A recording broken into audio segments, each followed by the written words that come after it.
have been a full-time filmmaker for the last 3.5 years, and I've seen a lot of people start their careers and ultimately even end them within that time. The ones that I've seen withstand the ups and downs of this industry have these 7 habits that keep them working and thriving. I've incorporated these 7 habits into my own career and have seen great success, and I don't see my career ending anytime soon. So I'll share with you these 7 habits so you can be one of the successful filmmakers and not the ones that ultimately give up. So let's get started. The first habit of these successful filmmakers that I've noticed is proper self-care. This career is very physically and mentally demanding. So if you're not on top of your physical and mental well-being, you're gonna have a tough time. Filmmaking requires us to go out onto different locations, sometimes all within the same day, carrying a bunch of heavy equipment, setting that equipment up, setting it down. So if you're not physically fit and able to have endurance to do all of this work, it can really impact your filmmaking career. Because now you're limiting the types of shoots you can do and actually the length of those shoots as well. Now, I follow a particular lifestyle of diet and physical exercise, but of course, everyone's different, so definitely find the one that works for you. But here are some good pointers to get you started. Number 1, you're gonna wanna actually limit and possibly even remove processed foods from your diet. So processed food simply just means food that doesn't come in its original form.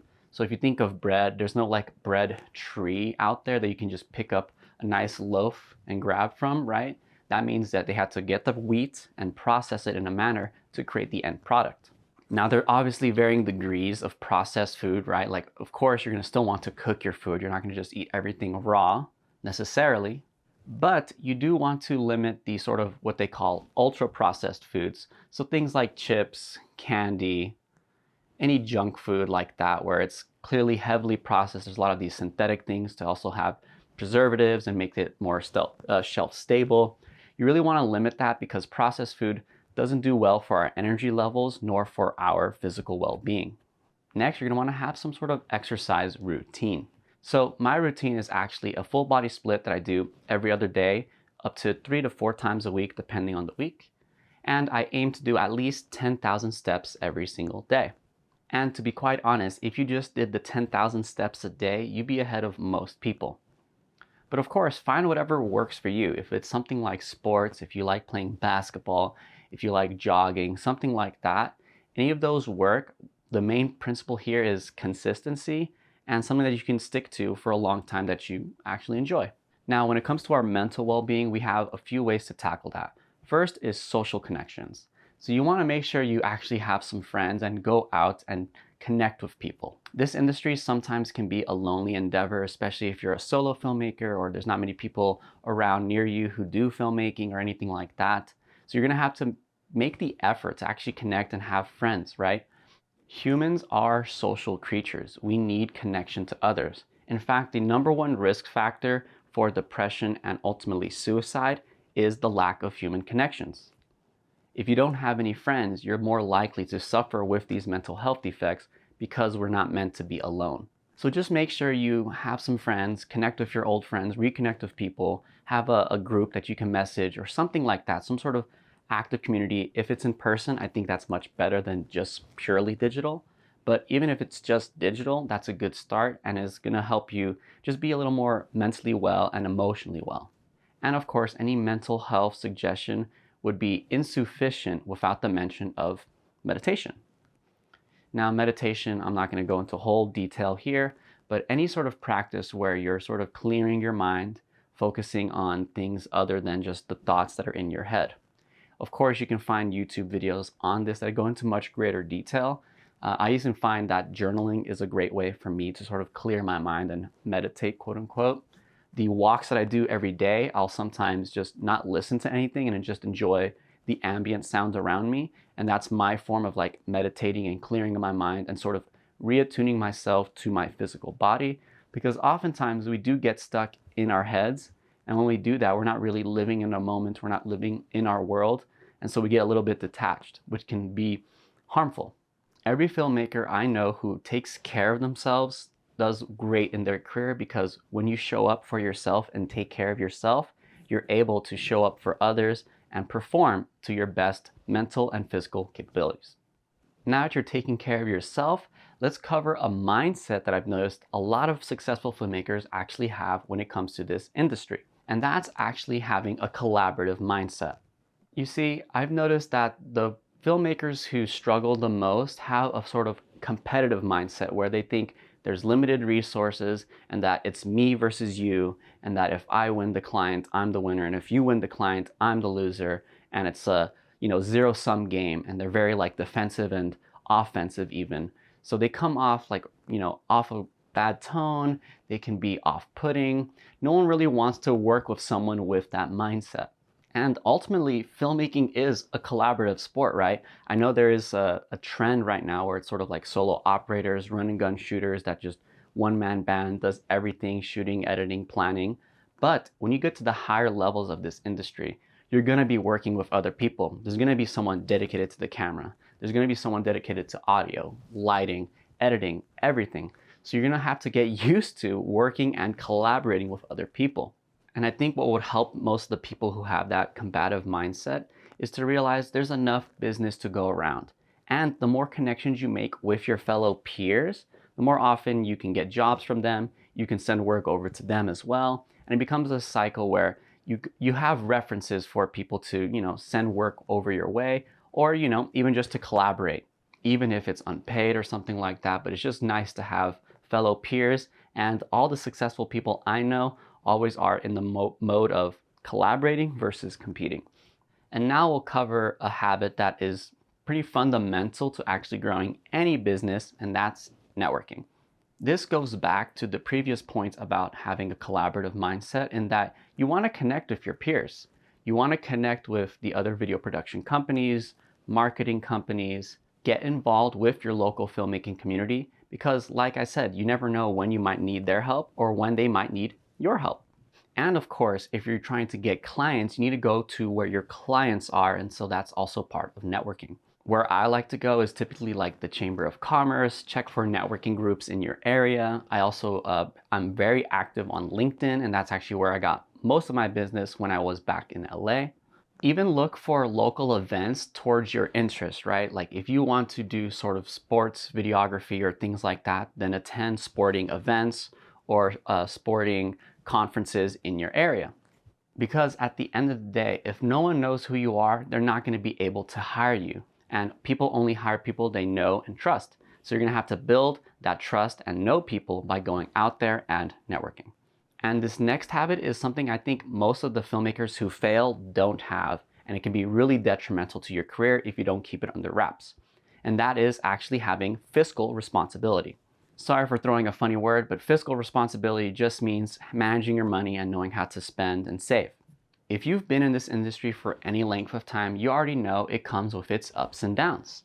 There are times where you're overloaded with inquiries and getting a bunch of work, and then there's other times where you're getting nothing and it seems like you're just desperate and you're running low on your savings and you're not sure if you're going to make it to the next month. That's where understanding some basic personal and business finances comes in handy.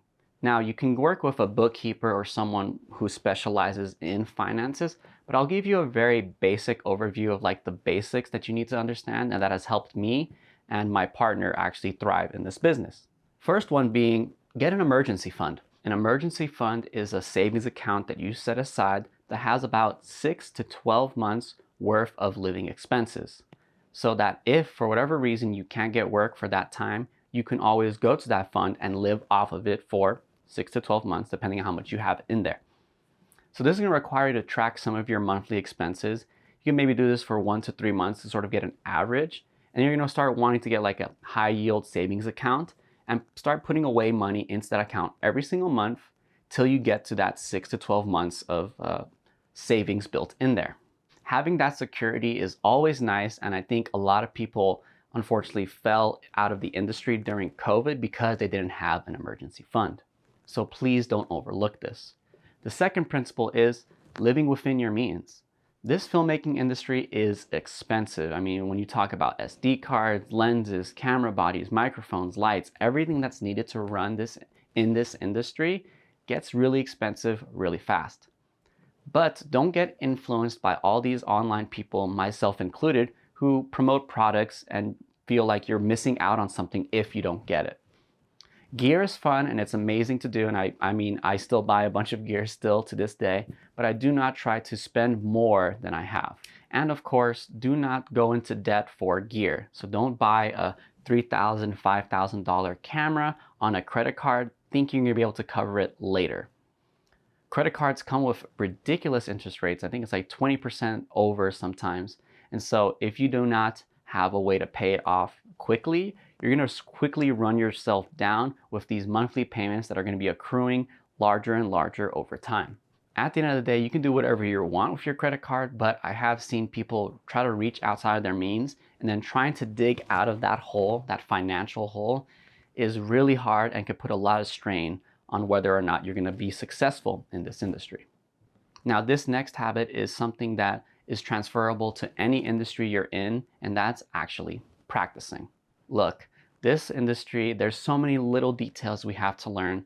If you're a solo sort of one-man band person, you're gonna have to learn lighting, audio, camera, editing, client management, a works. And there's an endless list. You can keep going if you really want into, because even within each of those disciplines, there's a bunch of little details that you can do to fine-tune and become better, like color grading, all that jazz. So you want to have an open mind and always be seeking to improve and be open to learning more. The moment you think that you know it all and that you've perfected the craft and there's nothing left to learn is the time you're going to start falling behind from the rest of the competition. So try new things, even if it's not necessarily on a client shoot. Go out and shoot and try some new techniques. Try a slow shutter. Try some weird editing trick that you saw on YouTube. Whatever it is, you want to be practicing and trying to improve all the time in this industry, because there's a lot of people who want to make it in this industry. And if you don't have the passion or the drive to continuously improve, you're going to be left behind. Now, this next habit is all about working on the business. You're not just a technician, you're now a business owner. Typically, people want to get into this industry so they can perform a certain role, right? Whether that's being on set and shooting stuff, maybe it's just editing, maybe it's a mix of a few different disciplines. But nonetheless, you need to learn how to actually run a business if you're going to actually live and survive this industry. So that goes back to client relations, getting leads, sending invoices, having a website, having a way to communicate, and maybe having an email list, a CRM. All these sort of business ideas and principles is something you're going to want to learn and master over time. Because if you ignore it, if you don't have an LLC, if you're just taking cash payments, you're going to find that you're going to run into a problem eventually. If you don't have insurance, something like that, that can really literally run you in the ground over just one mistake. So try to get some books, learn some things. I actually have a great book. I believe it's called The Business of Video. I'll link it up here and show it on screen. And I read it. I learned a lot from it. I knew most of it, surprisingly, just because of my previous partner. He was actually a business guy, so he understood how to set up an LLC, how to set up a business checking and credit card account and all that sort of stuff, invoicing and even getting leads. All of the leads was from him. And so I learned a lot from him. But that book really filled some little gaps and actually had some great tips that I didn't think of even before. So definitely don't ignore the business side of this industry if you want to be successful. Now we come to a divisive part of whether you're going to be successful or not in this industry, and that's having commitment. All the successful filmmakers I've seen in this industry don't quit. They went through these ups and downs. They had these challenges, hurdles. They had months where there was no one hitting up their phone, but they were able to push through and persevere because of all the other habits they built up before that helped them secure and stay afloat during these difficult times. But they also just didn't quit. At the end of the day, if you quit, then it's over.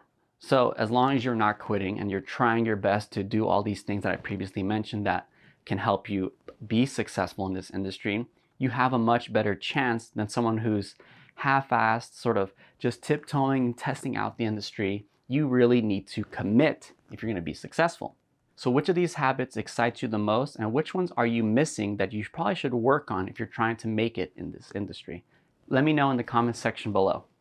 If you want to learn more about how to actually break into this industry, you can check out this video here where I cover exactly how to build a filmmaking career from scratch. Thank you so much for watching all the way until the end. I appreciate every single one of you who do, And you're one of the few who's actually more likely to be successful if you followed through, just like you did in this video. So I'm wishing you the best on your filmmaking career, and I'll see you in the next video. Peace.